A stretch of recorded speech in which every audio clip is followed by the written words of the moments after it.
तो दोस्तों आज के वीडियो में हम बात करेंगे Y both side phase in socket. जब हम दोस्तों इस सॉकेट में टेस्टर डालते हैं तो फेज साइड भी हमारा टेस्टर ग्लो होने लगता है और न्यूट्रल साइड भी हमारा टेस्टर ग्लो होने लगता है। तो इसी पर आज हमारा रिलेटेड वीडियो है। तो आज हम जानेंगे कि ऐसा क्यों होता है और इस फॉल्ट से हमें क्या दिक्कत हो सकता है, इसी सब के बारे में समझेंगे।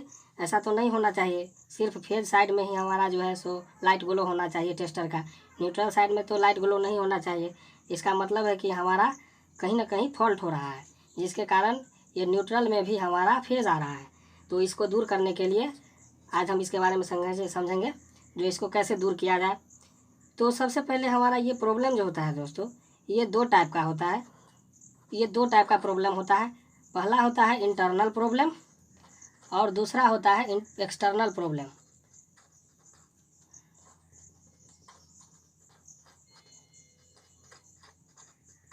तो सबसे पहले हम दोस्तों एक्सटर्नल प्रॉब्लम के बारे में समझ लेंगे कि एक्सटर्नल प्रॉब्लम क्या होता है।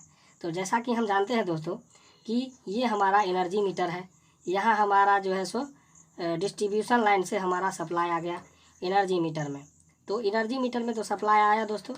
तो यहाँ इसके बाद एनर्जी मीटर के बाद हमारा दोस्तों यहाँ जो है सो एक एमसीबी लगा रहेगा। ये एमसीबी हुआ, ये फेज और एक न्यूट्रल, ये फेज और एक न्यूट्रल हुआ। तो यहाँ से ये एक न्यूट्रल चला जाएगा। तो ये तो हमारा एनर्जी मीटर हुआ दोस्तों। यहाँ तक हमें कोई छूछा नहीं करना है। इसके बाद हमारा जो है सो ये फेज हुआ और ये न्यूट्रल हुआ। तो सबसे पहले एक्सटर्नल प्रॉब्लम को समझने के लिए, ऐसा तो नहीं है कि ये हमारा प्रॉब्लम सिर्फ इंटरनल हमारे घर का हो सकता है, ऐसा भी हो सकता है कि एक्सटर्नल प्रॉब्लम हो जो कि हमारा बिजली डिपार्टमेंट से ही हो, कि दोनों वायर में हमारा फेज ही आ रहा हो। तो सबसे पहले हम इसको चेक करेंगे दोस्तों। तो ये हमारा एमसीबी है। तो इस एमसीबी को फ्रेंड्स हम ऑफ़ करेंगे।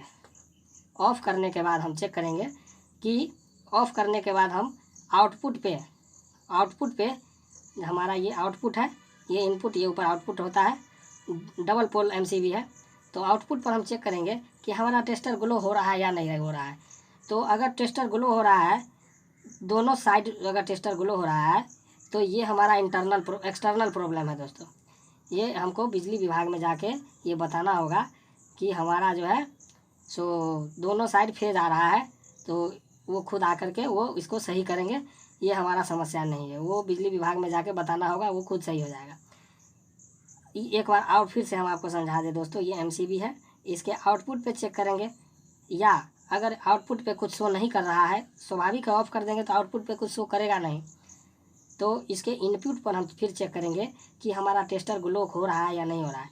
अगर ये टेस्टर हमारा दोनों पॉइंट पे ग्लो हो रहा है तो हम कहेंगे कि ये जो है हमारा एक्सटर्नल प्रॉब्लम है।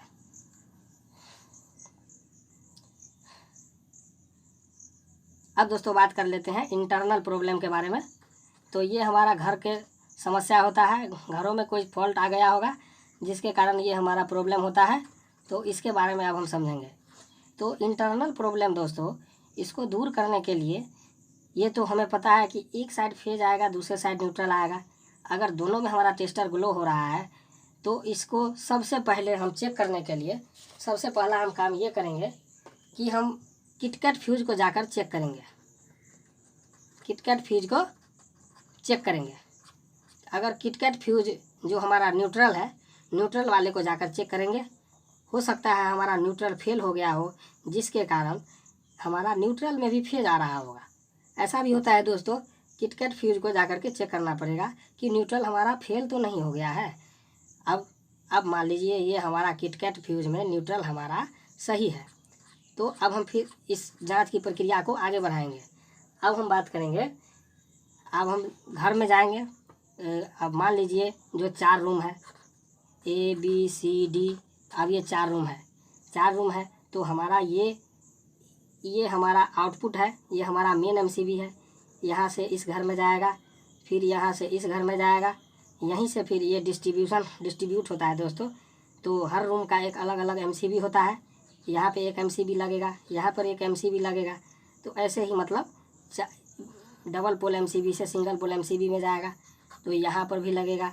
और यही एमसीबी फिर इस रूम को सप्लाई देने के लिए फिर एक MMCB यहाँ लगाया जाएगा।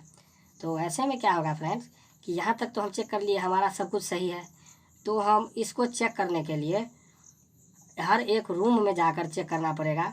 इस MCB को ऑफ करने के बाद हम चेक करेंगे कि हमारा न्यूट्रल में टेस्टर ग्लो हो रहा है या नहीं हो रहा है।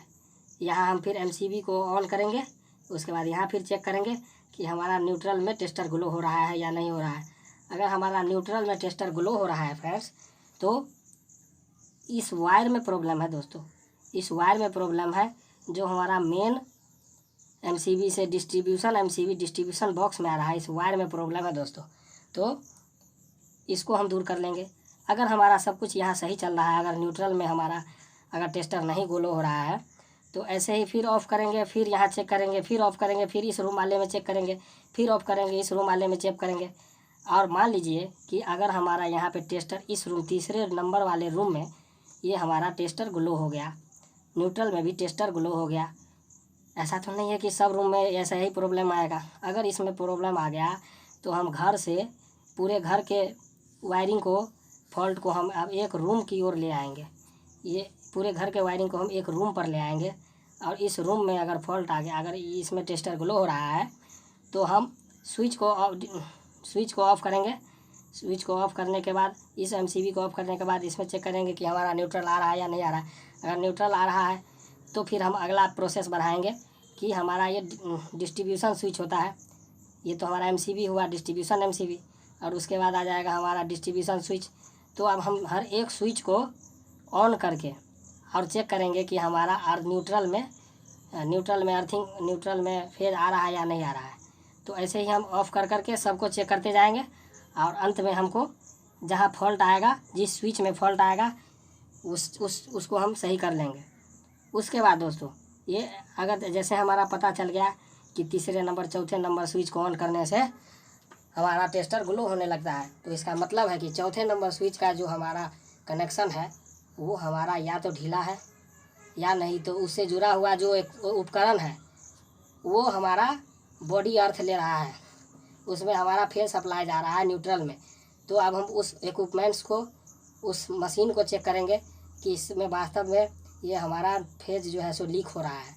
अगर हमारा फेज लीक हो रहा है तो उस इक्विपमेंट्स को हम साइड कर देंगे और वो हमारा सही हो जाएगा दोस्तों।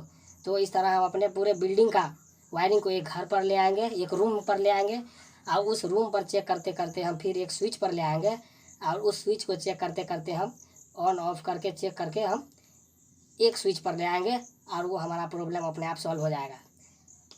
तो दोस्तों उम्मीद है आपको ये वीडियो बहुत ही अच्छा लगा होगा। और अंत में जाते जाते एक बात बता दें दोस्तों, इस तरह के फॉल्ट आने के लिए हमें तीन तरह का फॉल्ट आता है। एक पहला फॉल्ट तो ये होगा कि दोनों साइड फेज आएगा और हमारा फैन चलता रहेगा। दूसरा हमारा ये होगा कि दोनों साइड फेज आएगा लेकिन हमारा फैन चलेगा नहीं। तीसरा हमारा ये प्रॉब्लम आएगा कि एक साइड न्यूट्रल आएगा, एक साइड फेज आएगा और फैन चलेगा। तो ये हमारा तीन तरह का न्यूट्रल नहीं आएगा दोस्तों, ये हमारा न्यूट्रल नहीं आएगा और सिर्फ फेज आएगा और फैन चलेगा। तो इस तरह के बहुत सारे समस्या होता है, तो इसको ज़्यादा दिमाग में नहीं लगाना है। हमें सबसे पहले हमारा किटकैट फ्यूज को चेक करना है कि हमारा न्यूट्रल कहीं फेल तो नहीं हो गया है। अगर हमारा न्यूट्रल अगर फेल हो जाएगा दोस्तों तो हमारा फेज से स्विच की तरफ होते हुए न्यूट्रल में अपने आप करंट आ जाएगा, जिसके कारण न्यूट्रल में भी हमारा फेज शो करेगा। ज़्यादातर समस्या यही होता है कि किटकैट फ्यूज का जो हमारा ज़्यादातर समस्या हमारा ये होता है कि किटकैट फ्यूज में वायर जो है सो फ्यूज हमारा उड़ जाता है, जिसके कारण हमारा न्यूट्रल में भी फेज शो करने लगता है। तो इस तरह के बहुत सारे प्रॉब्लम हैं जो भिन्न भिन्न तरीके से सॉल्व किए जाते हैं।